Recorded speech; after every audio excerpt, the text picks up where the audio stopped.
News 3 തുടരുന്നു. ഒനിലിൻ്റെ വിശേഷത്തിലേക്ക് കടക്കുകയാണ്.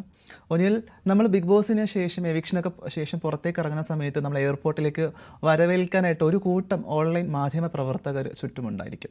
ആ സമയത്തായിരുന്നു ഒനിൽ ഒരു പ്രസ്താവന നടത്തിയിരുന്നത്, ഞാൻ നിയമപരമായിട്ട് ലക്ഷ്മിയുടെ വിഷയത്തെ കൈകാര്യം ചെയ്യും എന്നുള്ളത്. ഉറപ്പായിട്ടും അത് അങ്ങനെ തന്നെ ആകണം എന്നാണ് ഞങ്ങൾ എല്ലാവരും ആഗ്രഹിക്കുന്നത്. എന്തായി അതിൻ്റെ അപ്ഡേഷനുകൾ? അതിന്റെ അപ്ഡേഷൻ എന്ന് പറഞ്ഞാല് നാദി, ഇതെന്താ അറിയോ, ഇപ്പൊ ഈ ലക്ഷ്മിയുടെ കുറെ എന്താ പറയാ ഫാൻസോ അല്ലെങ്കിൽ വാട്സാപ്പ് ഗ്രൂപ്പ് ഇവരെ PR ലക്ഷ്മിക്ക് ഒരു ഫാൻ ബേസ് ഉണ്ട് എന്ന് ഞാൻ അടക്കമുള്ള ആൾക്കാർ വിശ്വസിക്കുന്നില്ല. കാരണം ഒരു PR വർക്കിന്റെ ബേസിൽ മാത്രം കുറച്ച് ദിവസം അവിടെ നീണ്ടു നിന്നു എന്നതിനപ്പുറത്തേക്ക് അതും PR വർക്കിൽ ഏറ്റവും കൂടുതലുള്ളത് ഫേക്ക് അക്കൗണ്ടുകളാണെന്നുള്ളതും നമുക്ക് കാണാൻ സാധിച്ചു. അതെ, ഫാൻ ബേസ് അല്ല ഇത്. ഈ പറഞ്ഞ പോലെ ഈ ആശയം, അതായത് ഹോമോഫോബിക് ആയിട്ടുള്ള ആശയങ്ങള്, അങ്ങനത്തെ വിരുദ്ധമായിട്ടുള്ള, അതായത് ഈ പറഞ്ഞ പോലെ യൂഷ്വലി പ്രോഗ്രസീവ് ആയിട്ടല്ലാത്തുള്ള എല്ലാ ആശയങ്ങളും കൂടി പ്രൊമോട്ട് ചെയ്യുന്ന കുറെ ഈ പറഞ്ഞ പോലെ എന്തെങ്കിലും പ്രശ്നം ഉള്ള ആളുകളുടെ ഒരു കൂട്ടായ്മ എന്ന് ഞാൻ പറയാം.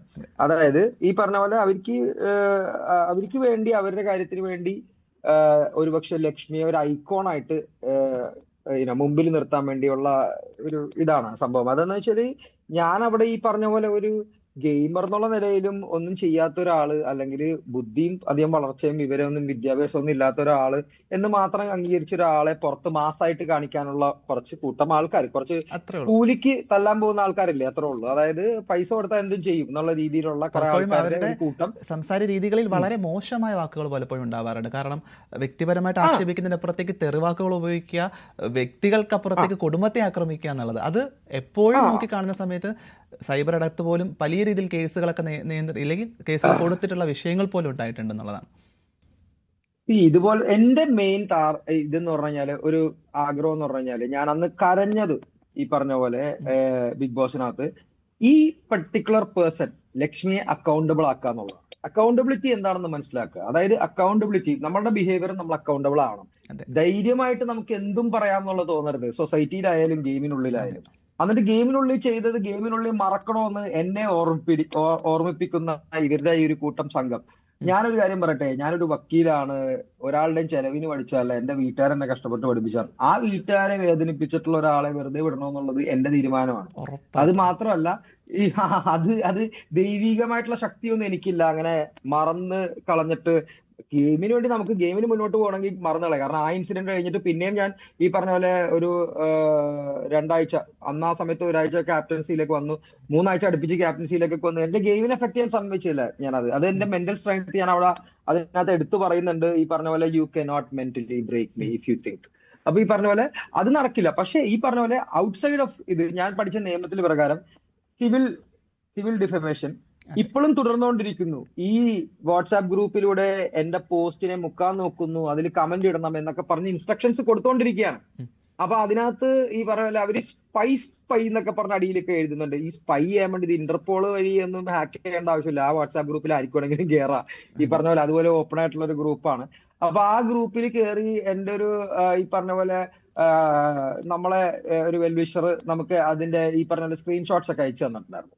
അപ്പൊ അതായത് അത് ഞാൻ ആക്ച്വലി ഓപ്പൺ ആയിട്ട് ഇട്ടായിരുന്നു. അപ്പൊ അതിനകത്ത് ഞാൻ പ്രൈവസി വയലേഷൻ ചെയ്യുന്നു, നമ്പറൊക്കെ വെളിപ്പെടുത്തുന്നു, എന്നെപ്പറ്റി കുറ്റം പറയുന്ന സാധനത്തിന് ഒരാളെ സൈബർ അറ്റാക്ക് ചെയ്യാൻ വേണ്ടിയുള്ള എല്ലാ ഇൻസ്ട്രക്ഷൻസും കൊടുക്കുന്ന സ്ഥലം പുണ്യപ്പെട്ട സ്ഥലമൊന്നും അല്ലല്ലോ. അപ്പൊ ഈ പറഞ്ഞ പോലെ നമ്പറൊക്കെ ഓപ്പൺ ആയിട്ട് കിടക്കട്ടെ, ആൾക്കാർ അക്കൗണ്ടബിൾ ആവണം. ഇവർക്കൊന്നും അക്കൗണ്ടബിലിറ്റി ഏറ്റെടുക്കാൻ പറ്റില്ല. ഫേക്ക് പ്രൊഫൈലിൽ വന്നിട്ടാണ് ഈ ചെയ്യുന്നത്.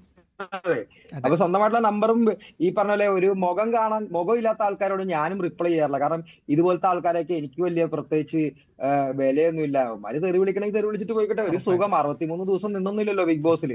അപ്പൊ ഈ പറഞ്ഞ പോലെ പ്രത്യേകിച്ച് എന്റെ അടുത്ത് തെറി വിളിക്കാനൊന്നും ആവശ്യമില്ല. അതൊക്കെ ചെയ്ത് കാണിച്ചിട്ട് വരുന്ന ആൾക്കാരാണെങ്കിൽ, ഇപ്പൊ ലക്ഷ്മി തന്നെ 50 ദിവസം തികഞ്ഞില്ലല്ലോ.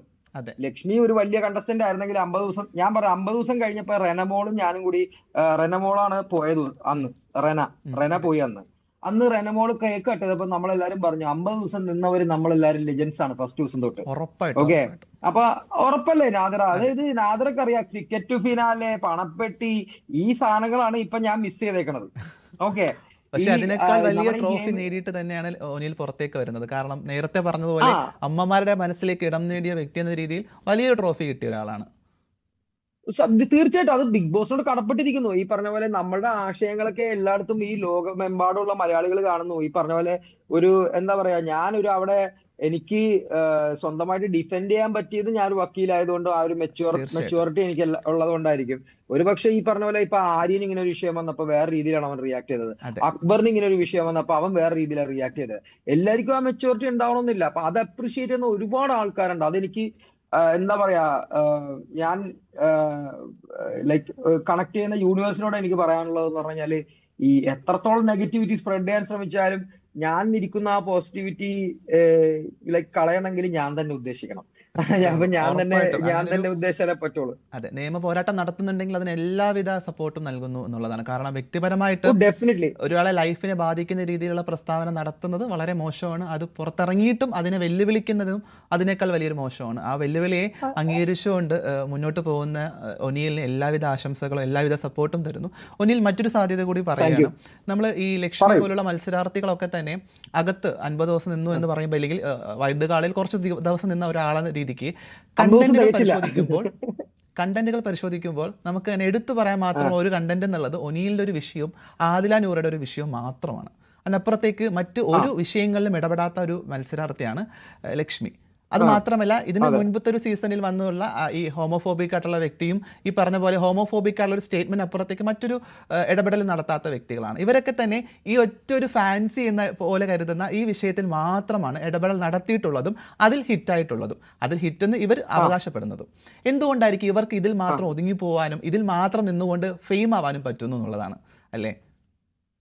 അത് ഞാൻ പറഞ്ഞുതരാം. നമ്മളിപ്പോ ഗൂഗിൾ വായിച്ച് വിവരം വെക്കുന്നത് ഒരു വ്യത്യാസമില്ലേ? അതായത് സർഫസ് ലെവൽ നോളജ്, പുസ്തകം വായിക്കാതെ കൂടുതൽ ആശയങ്ങളൊന്നും പഠിക്കാണ്ട് ഇപ്പൊ എന്ത് വർക്ക് ചെയ്യും, എന്ത് ഞാൻ ചെയ്തു കഴിഞ്ഞാൽ ഈ കളിയിൽ എനിക്ക് മുന്നോട്ട് പോകാം, ആരുടെ സപ്പോർട്ട് കിട്ടും, ആരാണ് എന്നെ പിന്തുണക്കുന്നത് എന്ന് അറിഞ്ഞുകൊണ്ട് അവരുടെ കയ്യടി മേടിക്കാൻ വേണ്ടി മാത്രം പറയുന്ന കാര്യങ്ങളാണ്. അല്ലാതെ ഇതിലൊന്നും പ്രത്യേകിച്ച് മാസ് ഒന്നും ഇല്ല. ഈ പറഞ്ഞ പോലെ ഞാൻ ഇത് വെച്ചിട്ട് ചെയ്യും. ഇപ്പൊ ഞാനിപ്പോ ഒരു കാര്യത്തിന് ലക്ഷ്മിയെ ഓപ്പൺ ആയിട്ട് ഒരു വെല്ലുവിളിക്കാനുള്ള എന്റെ മുമ്പിൽ വന്ന ഒരു ചർച്ചയ്ക്ക് ഇരിക്കൂ ഡിബേറ്റിന് വേണ്ടി, ഞാൻ ലക്ഷ്മിയെ വേണമെങ്കിൽ പറഞ്ഞ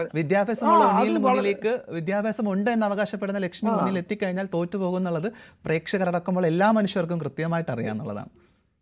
ഇത് നാദിറ പറയുന്നുണ്ടല്ലോ, ഞാനായിട്ട് പറയേണ്ട ആവശ്യമില്ല. ഈ പറഞ്ഞ പോലെ അത് ഞാൻ പറയുന്നില്ല. ഞാൻ ഈ പറഞ്ഞ പോലെ ഫേക്ക് അക്കൗണ്ട്സിൽ നിന്ന് വന്ന കമന്റ്സ് എന്നെ ബാധിക്കാൻ അനുവദിക്കില്ല. കാരണം പണ്ടേ എന്നെ ക്യാൻസൽ ചെയ്യാൻ ശ്രമിച്ചിട്ടുള്ള ആൾക്കാരെ ഞാൻ എപ്പോഴും വേറിട്ട് നിൽക്കുന്ന കാരണം പച്ചക്കെല്ലാം തിരിച്ചു പറയും. ഞാൻ എന്റെ ഈ ബിഗ് ബോസിൽ പ്രൊമോയിലും പറഞ്ഞു, ഞാൻ I am raw, I like it raw, അതുപോലെ തന്നെ ഞാൻ നിൽക്കും, അതുപോലെ തന്നെ ഞാൻ നിന്നോളൂ. അതിലൊരു സന്തോഷമുണ്ട്. കാരണം വെച്ചാൽ നമ്മുടെ ഒരു പ്രശ്നം വരുമ്പോൾ നമ്മൾ ഒബിയസ്ലി ഡിഫെൻഡ് ചെയ്ത് നമ്മൾ അത് ആ രീതിയിൽ ചെയ്യുന്നത് എല്ലാവരും അപ്രീഷിയേറ്റ് ചെയ്യുന്നു. പക്ഷേ എനിക്കൊരു പ്രശ്നത്തിൽ പ്രതികരിക്കണമെങ്കിൽ ഈ ലക്ഷ്മിയോടൊക്കെ എനിക്ക് പുച്ഛം മാത്രമേ ഉണ്ടായിരുന്നുള്ളൂ ആ ഗെയിമില്.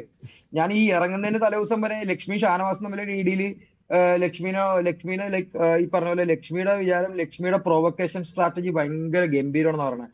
ആ ബിഗ് ബോസ് സീസൺ 7 ഏറ്റവും വലിയ പ്രൊവക്കേഷൻ സ്ട്രാറ്റജി ഉണ്ടായിരുന്ന ആളാണ് റെന. ഞാൻ റെനയെ ഗെയിമറായിട്ട് അംഗീകരിക്കുന്നു. റെനയും ലക്ഷ്മിയും കൂടി ലൈക്ക് എവിക്ഷനിൽ വന്നപ്പോഴത്തേക്കും ഒരാളും കരുതിയില്ല റെന പോകുന്നു. അത് ഈ പറഞ്ഞ പോലെ അപ്പൊ ലക്ഷ്മിയൊക്കെ എന്നേ പോകേണ്ട ആളായിരുന്നു. ലക്ഷ്മിയൊക്കെ എന്തുണ്ടായിട്ടാണ് ഒരു ടാസ്ക് മര്യാദയ്ക്ക് ചെയ്തിട്ടുള്ള, ക്യാപ്റ്റൻസിയിൽ ഒരു തവണ മാത്രമാണ് വന്നത്, അത് ഈ അടുത്തെങ്ങാണ്ട്. അത് എല്ലാവർക്കും ലേഡി ക്യാപ്റ്റൻ വേണമെന്ന് പറഞ്ഞ ആ ഒരു പരിഗണന ചൂസ് ചെയ്ത കാരണം. അപ്പൊ ഈ പറഞ്ഞ പോലെ ആ ഒരു ഇതിലേക്ക് ലക്ഷ്മി ഒതുങ്ങിക്കൂടാൻ വേണ്ടി അപ്പൊ ആദില നൂറയുടെ അടുത്ത് ഫേക്ക് ആയിട്ട് പറഞ്ഞു നിങ്ങൾ വീട്ടിൽ കയറ്റാന്നൊക്കെയുള്ള രീതിയിലൊക്കെ നടക്കുന്ന ആ സമയത്താണ്. അപ്പൊ ആ ഒരു എന്നിട്ട് പിന്നെ തിരിച്ചു വന്നിട്ട് അവരെ വീട്ടിൽ കയറ്റില്ല എന്നാക്കി. ഇപ്പൊ ഈ ഓരോ സമയത്ത് ഓരോ നിലപാട് പറയുന്ന ആൾക്കാരെ ഈ പറഞ്ഞ പോലെ നമ്മൾ പിന്നെ will we take them seriously? നമുക്ക് അവരെ സീരിയസ്ലി എടുക്കാൻ പറ്റില്ല. നേരത്തെ തന്നെ ഒരു കാണാത്ത വിഷയത്തിന് മസ്താനിയുടെ വിഷയം അതൊരു കണ്ടന്റ് ആക്കണമെന്നും പറഞ്ഞിട്ട് കണ്ടന്റ് ആക്കിയതാണ്. നേരത്തെ തന്നെ പറഞ്ഞു ഈ പറഞ്ഞ പോലെ ഇവിടെ ഈ ഉള്ളി കേസൊക്കെ ഉള്ളൂ, വലിയ കേസ് ഉണ്ടാക്കണമെന്നും പറഞ്ഞിട്ട് ഉണ്ടാക്കിയ കേസ് ഇതാണ്, കാണാത്ത ഒരു സാധനത്തിന് കേസ് ഉണ്ടാക്കുക. പിന്നെ